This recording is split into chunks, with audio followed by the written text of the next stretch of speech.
Invitamos a las disertantes doctora María Victoria Lucero, quien es abogada, coordinadora de la Oficina de Investigación y Análisis de Gestión de la Asesoría General Tutelar de la Ciudad Autónoma de Buenos Aires, y a la licenciada Silvia Stuchlik, socióloga, responsable de la Oficina de Fortalecimiento y Planificación Institucional de la Asesoría General Tutelar de la Ciudad Autónoma de Buenos Aires.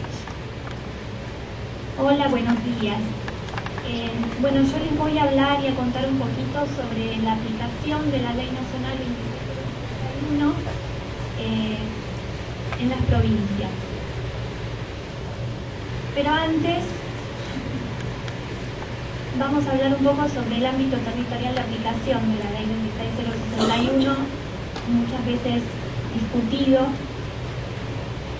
Nosotros entendemos que la 26.061 es una suerte de medida elaborada por el Congreso Nacional para dar cumplimiento al principio de efectividad contenido en el artículo 4 de la Convención de los Derechos del Niño.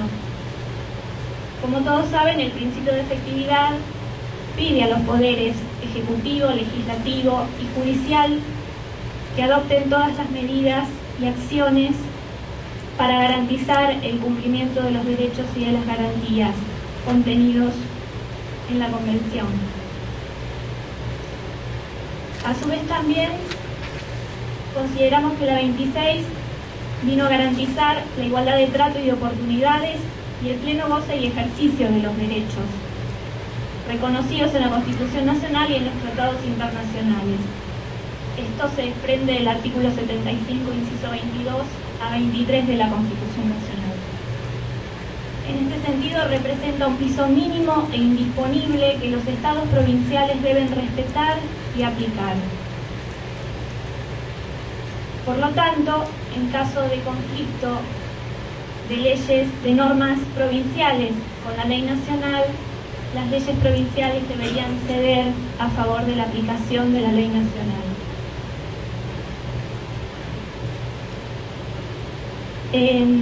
Vamos a hacer un recorrido primero para contarles qué leyes, qué provincias fueron sancionando leyes adecuatorias luego de la ratificación de la Convención de los Derechos del Niño, pero antes de la sanción de la 26.061. Encontramos Mendoza, Chubut, la Ciudad de Buenos Aires, Salta, Neuquén, Tierra del Fuego, Misiones, Córdoba, Jujuy, San Juan, Buenos Aires y San Luis. Después nos vamos a detener en tres ejemplos que van a mostrar los distintos grados de adecuación de estas provincias a la Ley Nacional 26.061 luego de sancionada. Luego hay otro grupo de provincias que dictaron sus leyes de protección integral de derechos después de sancionada la Ley de Protección Integral 26.061, que fueron Río Negro, Entre Ríos, Santa Fe, Santa Cruz, Santiago del Estero. A su vez, hay otro grupo de provincias que sancionaron leyes de adhesión a la Ley Nacional 26.061, como es el caso de Catamarca, de Chaco, de Córdoba y de Corrientes. En líneas generales, las leyes de adhesión tienen la característica de que crean comisiones mixtas, interpoderes, que tienen como misión, digamos, elaborar protocolos de abordaje, proyectos de ley que reglamenten la 26.061 a nivel local. No obstante, igualmente estas leyes de adhesión generalmente sujetan a condición, porque, digamos, prevén que una comisión mixta sancione, prevea un proyecto y luego lo sanciona y lo sujeta a un plazo, y ese plazo se extiende en el tiempo y hay posibilidad de prorrogarlo y demás. En este tiempo, lógicamente, la aplicación de la Ley Nacional, de la Convención de los Derechos del Niño, no se respeta.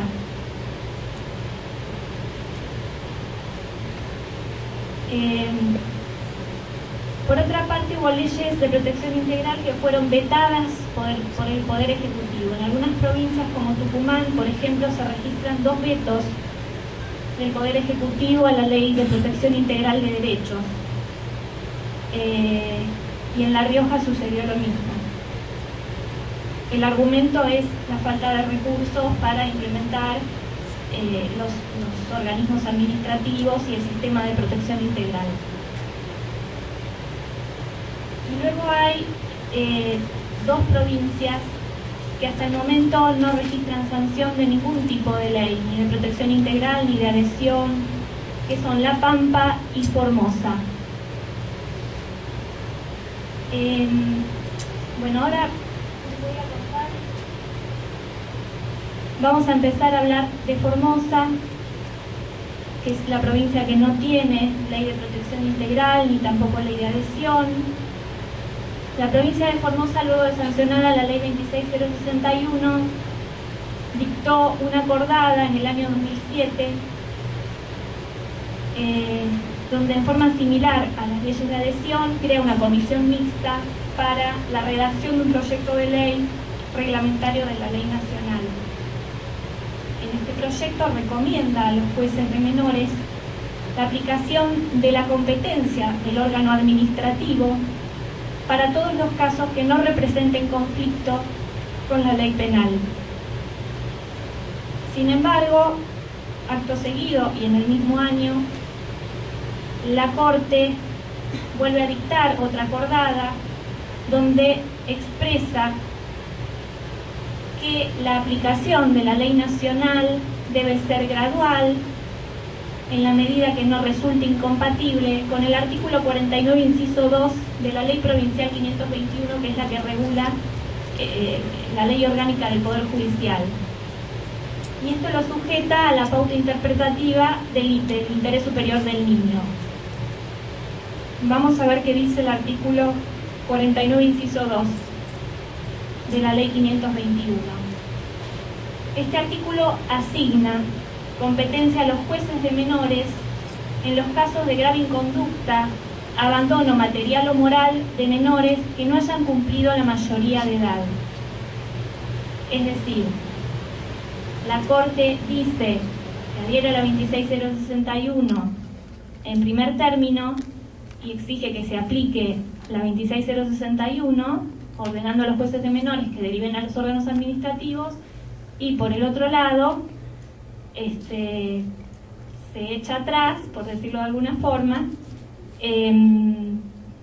y continúa aplicando el modelo de la situación irregular. Esto se ve claramente. Hay un fallo que es bastante reciente, del año pasado, de finales del año pasado. Ante una situación de pobreza, la madre decide dar en adopción a su hijo recién nacido. Más tarde se arrepiente. La madre plantea la incompetencia del juzgado de menores interviniente en el caso y solicita la restitución de su hijo. El juez, basándose en los informes socioambientales, declara su estado de adoptabilidad y el niño es entregado en guarda. ¿Qué dice el dictamen de la asesora de menores? Remite a los informes socioambientales de la causa y estima que los mismos dejan entrever el abandono material y moral del niño. Expresa que no existe red familiar de contención, contrariamente a lo sucedido en la causa, donde sí el niño había sido reclamado por su madre y además de por su madre, por la familia ampliada. El abuelo también había pedido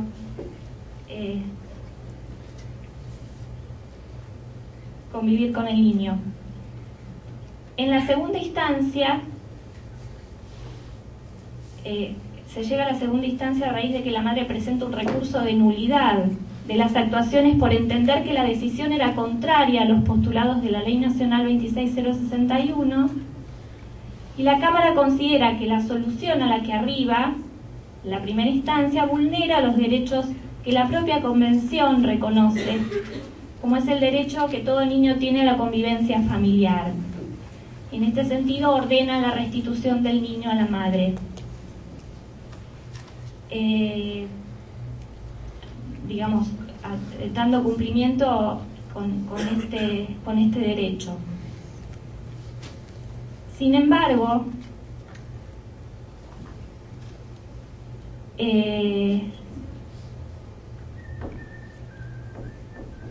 bueno,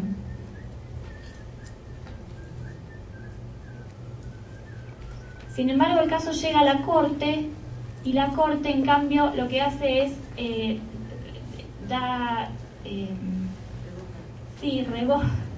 revoca la sentencia de primera instancia y nuevamente, digamos, ordena que el niño quede con los guardadores. Esto da cuenta de cómo se vulneran los derechos y no se respeta la aplicación de la 26. Un segundo caso es el de Córdoba. Córdoba sanciona la ley 9053 de protección al menor, así se llama.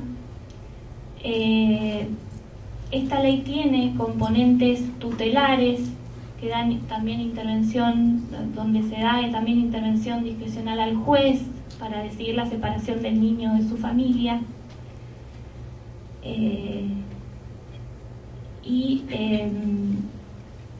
Luego de la sanción de la 26061 y ante la conmoción que la sanción de la 26061 produce digamos, en el Poder Judicial y demás, la Corte Suprema de Justicia dicta una acordada donde resuelve disponer que los tribunales de menores con competencia en materia prevencional continúen actuando de conformidad a las competencias asignadas por la Ley Provincial 9053. Acá también se ve cómo el Poder Judicial continúa reticente a la aplicación de los derechos y garantías reconocidos en la Constitución.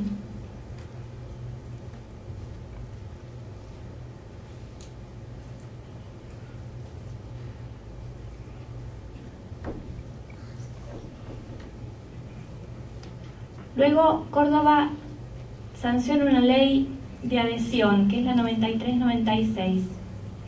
En su artículo 1 adhiere a la ley nacional, crea la figura del defensor del niño y fija un plazo para que el Poder Ejecutivo adopte todas las medidas necesarias que garanticen el cumplimiento de la ley. A su vez también le fija un plazo al Poder Judicial para que arbitre las medidas conducentes a armonizar gradualmente las acciones que garanticen la aplicación de la ley nacional en materia de procedimiento prevencional. Sin embargo, la adhesión provincial no alteró sustancialmente la condición de la infancia a nivel local, pues no se advirtieron prácticas que se correspondieran con las disposiciones de la ley nacional y se continuó aplicando el patronato. De esto, a raíz del artículo 3 de la ley de adhesión, la Corte Suprema dicta otra acordada, y en esta acordada prevé la armonización procedimental de las leyes 9053 y 9396 de adhesión, fija la competencia material de los juzgados de menores en lo prevencional. Es decir, finalmente no hay ninguna armonización y los juzgados de menores siguen interviniendo en las causas asistenciales. La acordada intenta igualmente delimitar las competencias entre el órgano administrativo y el órgano judicial a raíz de una evaluación que hace, es una estadística, crear una base de datos donde ahí registran los tipos de causa, de violencia familiar, de desprotección, las llaman ellos, otro tipo de causas, las causas asistenciales, y el Superior Tribunal a su vez lo que hace es sujetar la interpretación de qué causas corresponden a un organismo o a otro, también a la pauta interpretativa del interés superior del niño, sin definirla. Es decir, esto quedaría a discreción del que tiene que en ese momento discernir a qué órgano corresponde la competencia. Si se aplica aplicándose el interés superior del niño, puede ser de manera como principio benefactor o bien como principio garantista de derechos. Es decir, ustedes saben que el interés superior del niño implica la máxima satisfacción de los derechos, implica la fundamentación, teniendo en cuenta el derecho a ser oído, teniendo en cuenta la opinión del niño, teniendo en cuenta también el cumplimiento de la mínima garantía del abogado. Sin embargo, la Corte lo deja, digamos, abierto, ¿no?, a la libre interpretación, pudiendo dar lugar a la discrecionalidad, y que por ahí causas asistenciales o de violencia familiar que inicialmente, tal vez con la aplicación de políticas públicas, no requerían de la intervención judicial, porque todos los casos son evaluables, ¿no? Bueno, luego Córdoba sanciona el decreto 1153 en el año 2009. Este decreto crea el sistema de protección integral de derechos en la provincia, identifica a la autoridad de aplicación, la Secretaría de Mujer, Niñez, Adolescencia y Familia. Antes estaba en el Ministerio de Justicia, finalmente queda en la Secretaría.